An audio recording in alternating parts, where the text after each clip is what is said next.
मेरी एक कंप्लेंट है। मेरे साथ 1 करोड़ 2 लाख से 1 करोड़ 2 लाख की ठगी हो गई थी। डेराबस्सी में मेरा फूड ग्रेन का काम है। तो क्या है कि मैंने कंप्लेंट दी थी एसएसपी मोहाली। तो इसमें मैं एसएसपी मोहाली की तरफ से लगभग 8-9 महीने हो गए हैं। कोई कार्रवाई नहीं हो रही है।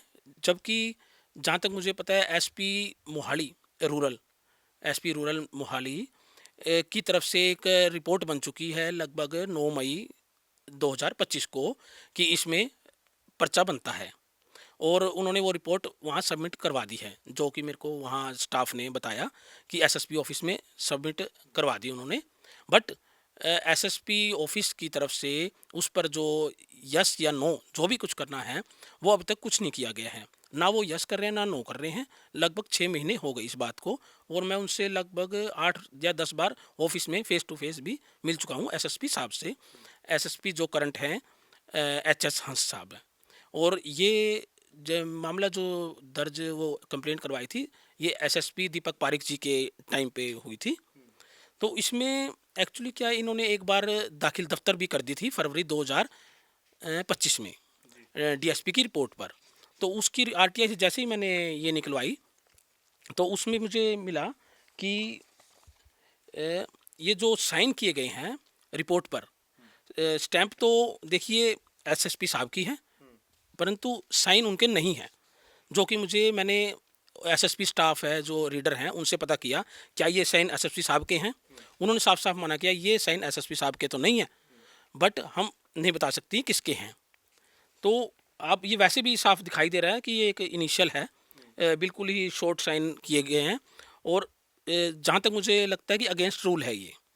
और इसका फिर मैंने अपने वकील साहब से पता क्या किया। अमूमन इस तरीके के डॉक्यूमेंट्स पे क्या इसी तरीके के साइन होते हैं किसी नहीं, अधिकारी वैसे के? मैं जब एसएसपी दीपक पारिक जी से मिला था मार्किंग के लिए मेरी एप्लीकेशन, तो उन्होंने जो साइन किए थे मेरे सामने इस तरह के नहीं है। वो फुल सिग्नेचर विद डेट और इवन विद स्टैम्प भी करते हैं। वो मुझे नहीं लगता कि ऐसे साइन करते हैं। ये साइन सिर्फ एक अपने ये दाखिल दफ्तर करने के लिए और अपना जो भी उनके सिस्टम होगा स्टाफ का वो करने के लिए किया। इसमें जहाँ तक मुझे लगता है एसएसपी साहब की कंसेंट नहीं है। बाकी तो जांच के बाद ही पता लग पाएगा। और मेरे वकील साहब ने बताया कि ये mainly Punjab and Haryana high court के जो एक आदेश है 7 मार्च 2011 7 मार्च 2011 का जो एक आदेश है जिसमें साफ साफ कहा गया है कोई भी सरकारी अधिकारी सरकारी डॉक्यूमेंट पर इनिशियल या शॉर्ट साइन नहीं करेगा, वो फुल सिग्नेचर करेगा। क्योंकि क्या होता है कि आगे फाइंड आउट करना मुश्किल हो जाता है और अगर वो करेगा तो ये कंटेम्प्ट ऑफ कोर्ट होगा। उस आदेश को सभी चीफ सेक्रेटरी हरियाणा और पंजाब को भेज दिया गया था। उसकी कॉपी मैंने साथ में लगाई है, जी आप देखिए, ये है, ठीक है जी। जी तो उसके बाद फिर मैंने वहाँ पता किया तो किसी ने भी ये नहीं बताया कि पीसी इंचार्ज जो कि मेनली इसका रिस्पॉन्सिबल है, पीसी इंचार्ज जो होता है बलजिंदर सिंह जी, उनके पास डेली 10-15 फाइल आती है एसएसपी साहब की। तो उनको बिल्कुल पहचान होती है एसएसपी साहब के कौन से साइन हैं कौन से नहीं हैं। तो फिर भी उन्होंने बिना साइन को पहचाने इस चीज़ को दाखिल दफ्तर कर दिया। अब वो ये देखना है कि उन्होंने किसके दबाव में, कोई आर्थिक दबाव, राजनीतिक दबाव, प्रशासनिक दबाव, क्या दबाव था उनके ऊपर जो इन्होंने इसको इतने बड़े ठगी के मामले को 1 करोड़ से ऊपर का ठगी का मामला है उसको दाखिल दफ्तर कर दिया। और मैं एसपी डी के ऑफिस और एसपी रूरल एसपी हेडक्वार्टर इनके ऑफिस में भी गया तो उन्होंने भी मना कर दिया कि ये साइन हमें नहीं पता किसके हैं, हम नहीं बता सकते। ये नहीं बताया कि किसके हैं, वैसे तो सभी पहचान लेते हैं लेकिन अब कौन बताएगा। तो इसकी फिर मैंने कंप्लेंट अपना पंजाब पुलिस कंप्लेंट अथॉरिटी को करी 11 नवंबर को। और वहाँ चेयरमैन साहब थे आईएएस सतीश चंद्रा जी। उन्होंने बड़े अच्छे तरीके से मेरी बात को सुना और बस ये समझिए कि उनकी तरफ से एक सराहनीय कदम उठाया गया। मेरी बात को सुन के उनको भी बड़ा धक्का लगा कि ये ऐसा हो कैसे सकता है। इतना बड़ा भाई कोई एसएसपी के ही साइन दूसरे किए जा रहे हैं, इतना अभी तक ऐसी उनके पास कभी कोई कंप्लेंट आई नहीं पंजाब पुलिस में। तो उन्होंने इमीडिएट तभी नोटिस किया है एसएसपी ऑफिस को और जांच करके एक्शन लेने के लिए कहा है। मुझे बड़ी खुशी है, मतलब उन्होंने एकदम मेरे लिए मेरी सुनवाई करी और एकदम ये कदम उठाया। हालांकि देखते हैं एसएसपी जो मोहाली हैं अभी करंट, वो 6 महीने से क्यों फाइल रखे हुए हैं और कोई कारण भी नहीं बता रहे कि ये कारण है कि वो कारण है। एक दो बार कह देते हैं नहीं आपका ये मामला नहीं बन रहा। तो मैंने कहा था कि इसको आप अपना कुछ तो एक्शन लीजिए, कुछ ऑब्जेक्शन लगाइए, बंद कीजिए, ताकि मैं आगे जा सकूँ। वो करें कर देंगे। तो 6 महीने तक मुझे नहीं लगता कि आज तक ऐसी कोई फाइल पड़ी होती है भाई, जिसका नीचे से रिपोर्ट बन चुकी हो एसपी लेवल पे। 2 महीने की इंक्वायरी करके एसपी साहब ने ये रिपोर्ट बनाई थी। उसमें भी जो आरोपी था उसको लगभग 6 बार समन किए गए थे और वो एक बार भी नहीं आया। आप ये देखिए कि आरोपी के पास बहुत बड़ी सपोर्ट होगी, तभी वो एक एसपी लेवल के वो बुला रहे हैं उनको सम्मन दे के, फिर भी वो आ नहीं रहे। तो इसका मतलब कहीं न कहीं उसके ऊपर कोई अच्छी सपोर्ट है, जो कि ऐसा वो मतलब आरोपी को किसी तरह का कोई डर नहीं है। अरुण जी, आपके साथ इतनी बड़ी ठगी हुई 1 करोड़ से ज़्यादा की, क्या आपने इसकी शिकायत ईओडब्ल्यू में भी दी है, इकोनॉमिक ऑफेंस विंग में भी कोई आपने नहीं शिकायत सर, ईओ में तो नहीं दी मैंने, मैं तो एसएसपी मोहाली को ही दी थी। अगर एसएसपी मोहाली अगर इसको अच्छा समझते, कुछ उसके लायक समझते, तो उधर साइड भेज सकते थे। हैं?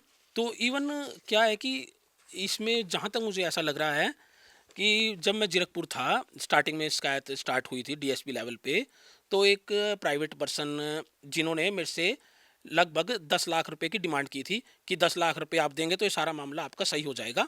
अगर आपने ये नहीं दिए तो हम इसको उल्टा भी करके दिखाएंगे, रोक के भी दिखाएंगे। तब मुझे लगा कि वो वैसे ही कह रहा है, क्योंकि ये सारा जब कागज में मैं सब कुछ सही हूँ, ऐसा हो नहीं सकता कभी भी। है, तो मैंने उसको कह दिया था जाओ करके देख लो जो कर सकते हो। तो अब उस पता नहीं अब उसने किस दबाव में वो, देखो, उसने तो अपने मुंह से यही कहा था ये डीआईजी लेवल तक का इसमें सिफारिश है। अब जहाँ तक मुझे लगा, अब ये मामला पीछे आया था डीआईजी लेवल, डीआईजी साहब लोगों को काम रोकते भी हैं और करवाते भी हैं। हाँ, डीआईजी मोहाली एचएस बुल्लर साहब, तो वो लोगों के काम रोकते भी हैं, करवाते भी हैं, ऐसे चलता है। तब मुझे थोड़ा लगने लगा कि शायद मेरा मामला भी उन्होंने ही शायद रोक रखा हो। इवन जो जिसने मेरे से डिमांड की थी वहाँ पर, तो उसने ये भी कहा था, लगभग 24 जुलाई 25 जुलाई की बात है मुझे ऐसा लगता है, कि आज साहब ने अपना एसएसपी साहब को व्हाट्सएप मैसेज कर दिया और आपके काम रोकने के लिए।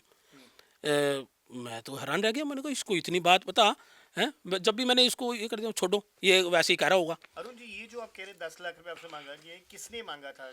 देखिए ये एक वहाँ पर प्राइवेट पर्सन ही है। अब उसने कहा तो ये था, अब उसका प्रूफ तो क्या होता है कि वो तो कह रहा था उसके अपना जो अब सामने नाम आ रहे हैं, कृष्णू जी आ रहे हैं और कई आ रहे हैं इनके नाम डीआईजी साहब के, हैं भाई ये मेरे से इनके थ्रू जाएंगे। अब उस टाइम मैंने तो ज़्यादा गौर किया नहीं उस बात को, मैंने चल आते ही ऐसे बोलते ही हैं। थाने में मुझे मिला था, जीरकपुर थाने में वो, भाई आपका ये काम पक्का होएगा, अगर नहीं कुछ दिया तो रोक के भी दिखाएंगे इस काम को। हैं? तो अब जहाँ तक मुझे लगता है, अगर मान लो थोड़ा अगर इस बात को देखा जाए, अगर 24-25 जुलाई का उनका मैसेज उनको गया हुआ है मेरी कंप्लेंट के रिगार्डिंग डीआईजी साहब का अपना एसएसपी मोहाली को, तो इसका मतलब तो बात सच होगी। भाई ऐसा है। अभी तक तो मैं सिर्फ शक के दायरे में ही ये कह रहा हूँ, और अगर ये सच हुई तो आप सोच के देखो, इतना गंभीर काम हो रहा है और लोग, आप एक एसएसपी साहब के कोई सरकारी कर्मचारी उनके जूनियर फर्जी साइन मार के दाखिल दफ्तर करने की कोशिश कर रहा है। इसका मतलब उनको लग रहा था ये मामला क्रिमिनल केस है, दाखिल दफ्तर करने के लिए इतना मतलब कि रिस्क वो ले रहा है। अगर वो सही होता तो एसएसपी साहब से अपनी रिपोर्ट के हिसाब से करवा भी सकता था। यानी कि मतलब कि बहुत ज़्यादा गड़बड़ है। अब देखना है कि पीसीए साहब जो चेयरमैन साहब हैं पंजाब पुलिस अथॉरिटी के, उनका जो नोटिस गया है, उनका जो आदेश गया है एसएसपी मोहाली को, वो उस पर क्या एक्शन लेते हैं।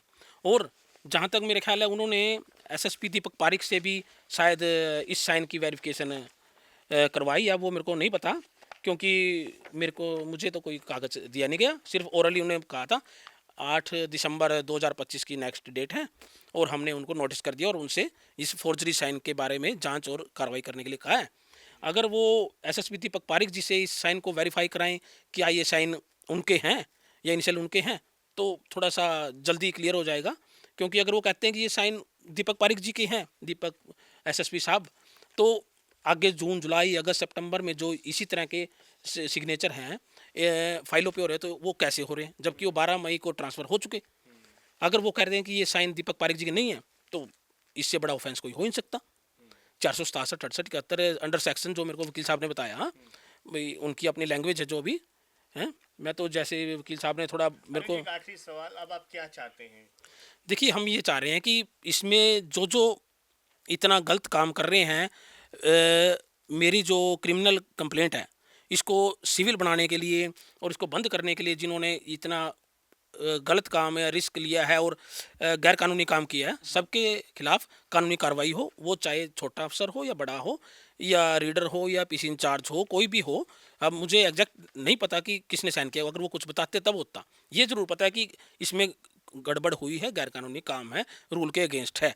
डीएसपी जीरकपुर का रीडर हो या डीएसपी जीरकपुर हो, ये तो जांच में ही पता लगेगा।